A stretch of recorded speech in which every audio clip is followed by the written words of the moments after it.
Hello everyone, नमस्कार। Welcome to let's crack UPSC CSC Hindi. मैं सुनील अभिव्यक्ति दिल्ली मुखर्जी नगर से आप सबका स्वागत करता हूं। एक यूपीएससी इंटरव्यूअर, अभिव्यक्ति सिविल सर्विसेज मैगजीन का संपादक, लेखक, दिल्ली में एक प्रसिद्ध कोचिंग संस्थान का डायरेक्टर, अनअकैडमी का educator, prime time with Sunil Singh अपने इस शो में। और आज हम लोग करेंगे, देखें आपकी स्क्रीन पे, क्या संयुक्त राष्ट्र हमें कोविड-19 संकट से बाहर निकाल सकता है।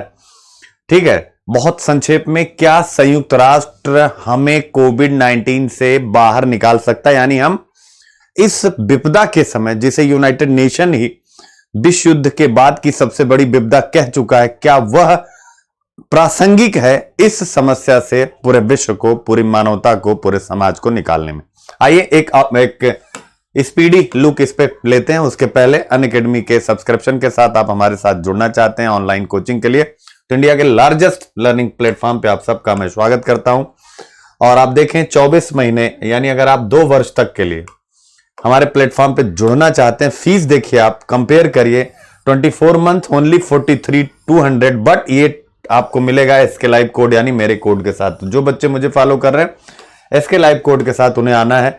आप देखें क्या मिलने वाला है। कंप्लीट फाउंडेशन कोर्स है आपका विद मेरे, जिसमें general studies, essay, optional, CSAT और for prelims plus mains both आपका रहेगा। अपकमिंग बैचेस हमारे बस 21 और 22 के आपके सामने हैं।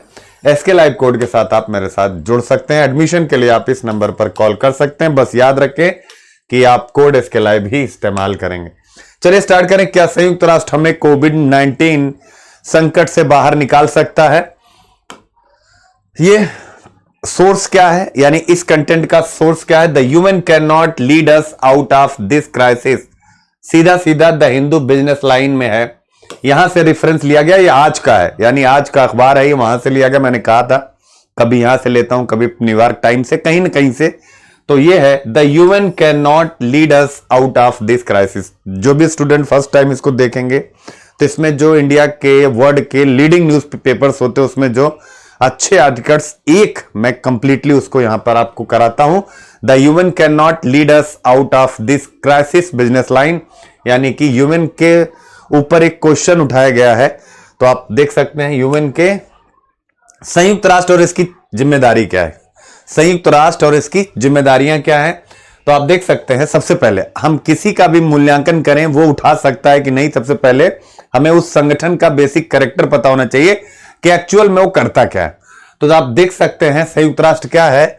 संयुक्त राष्ट्र और इसकी जिम्मेदारियां, हम यहां पे क्या देख रहे हैं कि संयुक्त राष्ट्र हमारा करता क्या, उसकी जिम्मेदारियां क्या है। तो देखें 24 अक्टूबर 1945 को द्वितीय विश्व युद्ध के बाद स्थापित एक अंतर सरकारी, यानी विभिन्न सरकारों के साथ मिलकर के काम करता है। डेट याद करिएगा, यूपीएससी में प्रीलिम्स में भी पूछ सकता है। यह और इसका मुख्यालय कहां स्थित है? न्यूयॉर्क में, यूएस में। यह दुनिया में सबसे बड़ा है, सबसे प्रसिद्ध है अंतरराष्ट्रीय स्तर पर। याद रखें, क्या करें, यानी सबसे शक्तिशाली अंतर सरकारी निकाय है, यानी इसकी ना जाने कितनी एजेंसियां जिनके बारे में आप सबको पता है।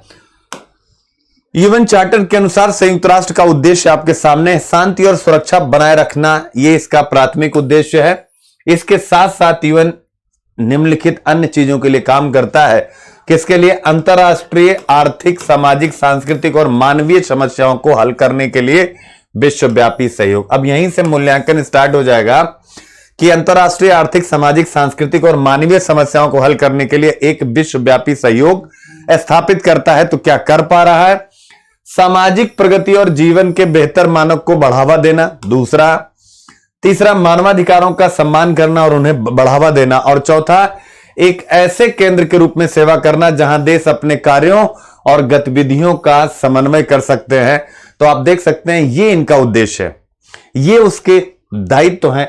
और आप यहां पर अगर कोरोना को डाल दें, यानी कोरोना संकट, तो आपको समझ आ जाएगा कि ये इसके उद्देश्यों में शामिल है। यानी कोरोना महामारी पर नियंत्रण संयुक्त राष्ट्र के उद्देश्य में। क्यों? क्योंकि वह विश्व के सामने कोई भी समस्या आती है, अंतरराष्ट्रीय आर्थिक, सामाजिक, सांस्कृतिक और मानवीय समस्याओं को हल करने के लिए विश्वव्यापी सहयोग को बढ़ावा देता है।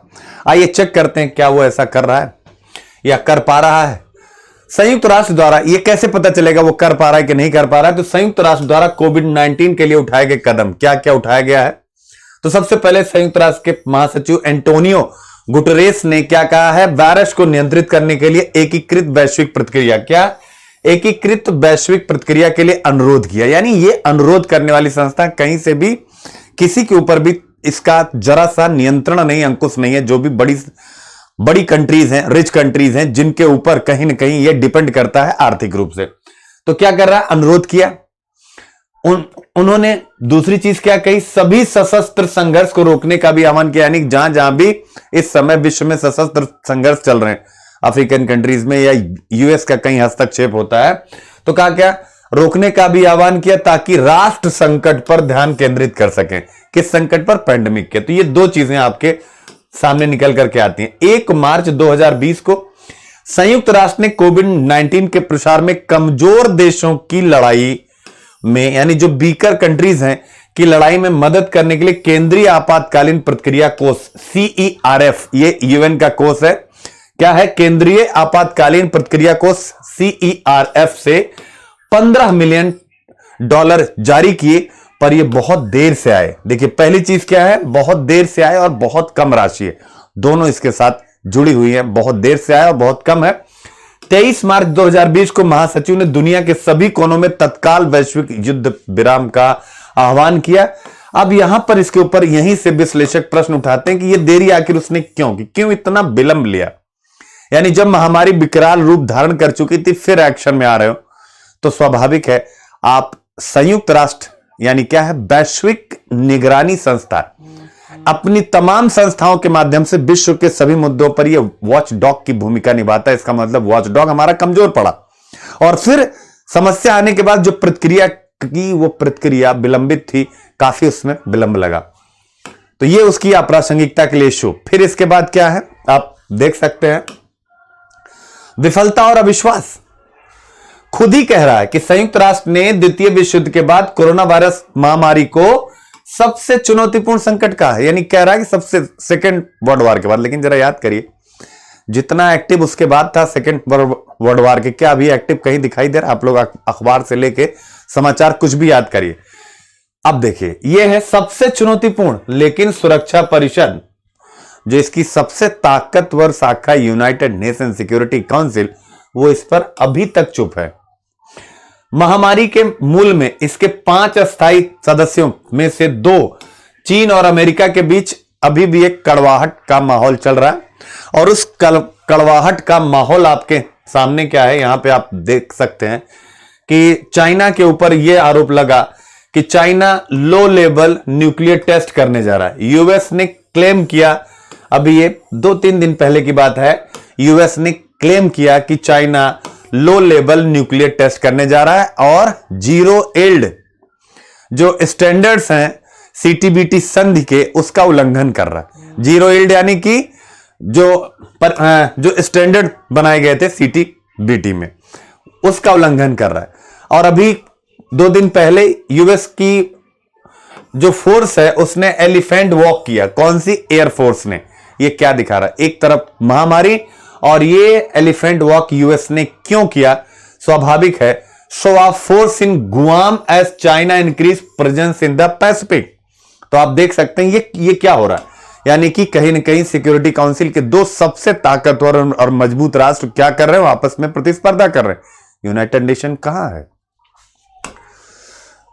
तेजी से बिगड़ते हालात के बावजूद कोविड-19 महामारी पर चर्चा के लिए मार्च में सुरक्षा परिषद के कार्यक्रम पर कोई बैठक निर्धारित नहीं की गई। अब आप समझ सकते हैं, UN Security Council yet to discuss corona virus crisis under China's presidency. अब आप ये देख सकते हैं, क्लियर है।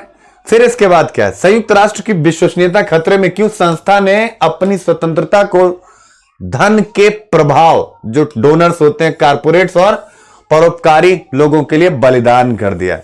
यानी कहीं ना कहीं वो अब इन्फ्लुएंस में, और पिक्चर आप देख सकते हैं, ये कहा जा रहा है कि वो शी जिनपिंग के इन्फ्लुएंस में, यानी चाइना के इन्फ्लुएंस में।